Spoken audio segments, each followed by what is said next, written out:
Hola, soy Aline y hoy continuaremos con el análisis de la propuesta del mapa curricular de la nueva escuela mexicana NEM. En el video anterior de este tema hablamos del pensamiento crítico como uno de los ejes articuladores que integran los campos formativos. Hoy hablaré de la educación estética. Veamos qué dice el documento preliminar y de cómo lo aplicaremos dentro de nuestra práctica escolar diaria. Recordemos que la NEM busca que los aprendizajes se sustenten a partir de comunidades y de lo colectivo. Desea formar estudiantes críticos y con una educación estética que permita a estos estudiantes que se aproximen a los aprendizajes desde una mirada reflexiva, sensible, plural y utilizando pensamiento crítico. Estos aspectos contribuyen al autoconocimiento y a una mejor relación dentro de la comunidad. Parece fácil, ¿verdad? El problema es que está muy general en el documento, suena padre, pero en la práctica no es tan sencillo. Veamos qué dice que debe ser la educación básica. Bueno, deberá acercar a los estudiantes desde muy pequeños, es decir, desde la educación inicial, al goce y la producción de la música, la danza, el juego, la pintura, los artefactos artísticos y la belleza natural. Estas experiencias forman ciudadanos reflexivos y en contacto con sus emociones. De acuerdo. También abren caminos para que los y las estudiantes se interroguen y autorreflexionen sobre sus emociones y sentimientos y así reconocer las sensaciones y pensamientos que la emoción estética nos ofrece. ¿Ok?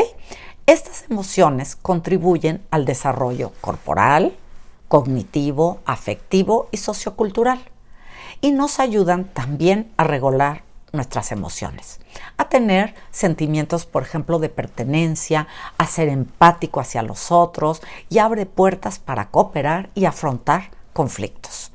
Y como cereza del pastel, nos ayuda a construir elementos que nos permitan expresar cuando no estamos de acuerdo, pero de forma proactiva, es decir, construimos juicios críticos, ¿ok? Analicemos un poco. ¿Qué es la estética? Bueno, la estética se refiere a la forma en la que las personas perciben y aprecian lo bello, fijándose, detectando los valores estéticos, por ejemplo, la belleza, el equilibrio, la armonía, lo sublime, la tragedia, lo feo, lo grotesco, lo cómico.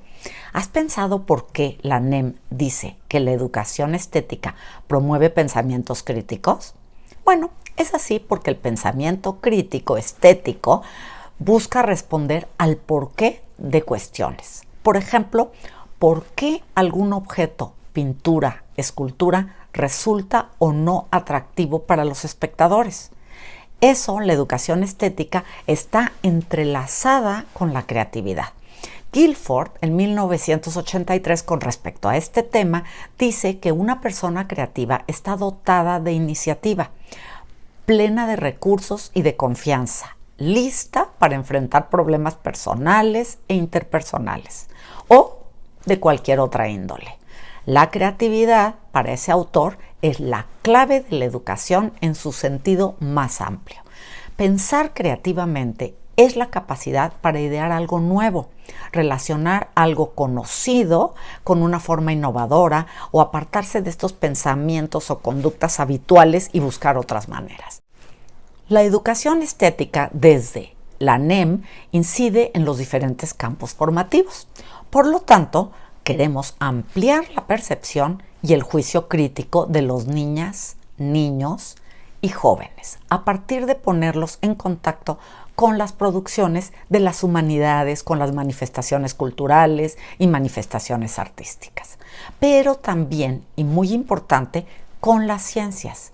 Y esto debe ser tanto dentro del entorno actual de las comunidades como con otros lugares y otras épocas. Por cierto, si te gusta esta cápsula, dale like y comparte.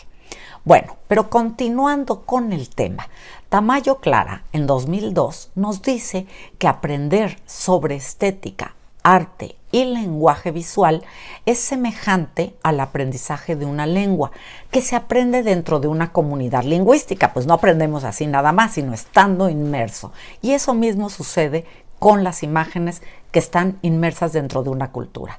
Entonces debemos tener en cuenta la relación de intercambio recíproco que hay entre el lenguaje literario y el lenguaje artístico con la cultura. Tamayo Clara continúa diciendo que, a su vez, el arte es quizá el modo más sublime de expresar los sentimientos, por lo cual el lenguaje del arte es un diálogo y una comunicación directa con todos, aunque hablemos diferentes lenguas. Gombrich, en 1996, es uno de los historiadores de arte más importantes de la época reciente, murió hace unos años. Explica que para hacer una correcta lectura de la imagen hay 3 variables: el código, el texto y el contexto. El código facilita y permite la interpretación, es decir, las palabras, las ilustraciones, las pinturas, en fin, la forma en la que se dice. El texto es el relato y se refiere al contenido mismo de la obra. El contexto es la historia, el entorno y las características que complementan el lenguaje a través de las imágenes. No percibimos todos de la misma manera. Breviario. Si quieres, puedes ver las cápsulas de Colorines Aprende que recientemente publiqué justo sobre la percepción. Pero continuando, hay un apoyo entre el lenguaje y facilitar los aprendizajes. Humberto Eco habla de que en el lenguaje del arte hay 3 niveles de percepción. Uno, en el que se capta la atención y se puede describir, informar sobre la obra. El segundo, en el que hay una observación reflexiva y se establecen analogías entre uno y otro. Y el tercer nivel, en el que hay una contemplación de la obra desde la que el observador y los observadores hacen un diálogo con el artista. Teresa Durán retoma estas ideas en 2002, que es una experta de imagen, las ideas de Humberto Eco, y las aplica a la lectura de libros y álbumes ilustrados. Nos habla de 3 funciones. La primera función: no es lo mismo mirar que reconocer. Reconocer es convertir una mancha en un signo, poder transformar ese signo y darle significado o lenguaje e integrarlo a nuestro mundo.